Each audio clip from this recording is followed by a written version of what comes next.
In the Eastern folk tale of Baba Yaga, the hag gives Vasilisa the Brave 3 tasks to complete successfully or face death. In one version, she has to use a sieve to transport water to fill a bathtub. This is what it feels like as a British-Palestinian retelling the narrative of Palestine in the middle of a genocide.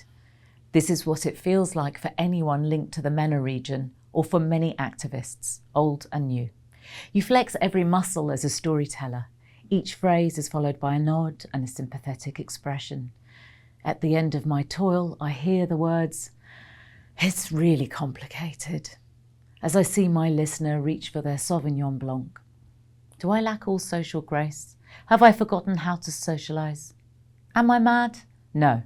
And the tick is to start all over again, carrying this story through a sieve to a mind that does not want to retain the knowledge of the hellhole that is Gaza. The responsibility of the blood on our hands as a nation, the burden that our comfortable way of life has always been built on the suffering of those deemed less valuable. It is easier to hide behind a smokescreen of complexity. Offline, we organise, we demonstrate, we occupy train stations, street corners, shopping malls, factory gates, museums, universities, and we create platforms to speak to each other, cheering for the truth. The simple truth phrased again and again, designed to pierce the malaise that is complexity. We return to ancient ways as we stand a little raised from the crowd on benches or boxes in the cold. I am a theatre director, and I have never seen the power and importance of theatre in its basic form like this. In a train station sit-down protest in Brighton, I saw a young woman wearing a keffiyeh across from me, crying. We spoke and she showed me a picture of her cousin who had been murdered in Gaza. Why do we have to stand in train stations convincing people that Palestinians should be allowed to live, she said to me through her tears. I felt guilty that the main point of my unprepared speech was to justify Palestinians' rights not to be slaughtered. Why are we standing on boxes and benches and re-explaining that children should not be bombed, women should not be bombed, men should not be bombed? Israel is in a permanent state of existential terror. Its birth story built on myth, its survival built on narrative and bloodshed. Across the world, we are fighting the narrative whilst blood is shed. I grew up in a time when hippies travelled to Israel to build kibbutz, and no one knew what Zata was. Now a kid with a milkshake and false eyelashes on TikTok will argue for Palestine's existence and rights with more articulation than I have ever mustered. Because it is not complex.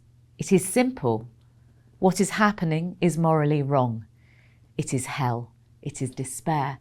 It is what every moral theory, religion, and cautionary tale warns against. This is the worst of our humanity.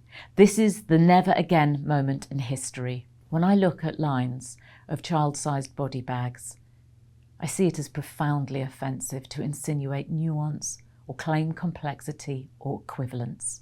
This is a genocide of the Palestinian people. And now arts institutions who boast of anti-racism and climate awareness want to remain neutral. Doesn't neutral sit somewhere in the middle? Where is the middle of the genocide? Where is the immune spot, the centre stage of this grotesque horror show where morality is silent? Neutrality has become the acceptable mask of liberal racism. And if thousands of brown children are slaughtered somewhere else, well, that's just what happens. This is colonialism. We Teach Life, Sir, is a poem by Rafeef Ziadah. It was written in response to a journalist telling her that things would be better if Palestinians did not teach their children to hate. We teach life. That is what everyone who calls for a ceasefire asks for. We teach life. That is platforming the voices of Gazan artists. We teach life. This is the huge marches every Saturday, wherever we are. The drums, the chants, the flags, the begging to the clouds for bombs to stop falling. We are teaching that being allowed to live on the land you grew up on is not complex. It is life. It is our first right of existence.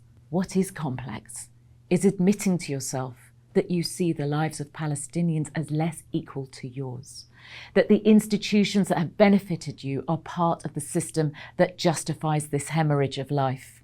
that Palestinians are somehow complicit in their fate as we wade through this dark chapter that will never be forgotten. This is complex, and this will take all your life to articulate. Good luck.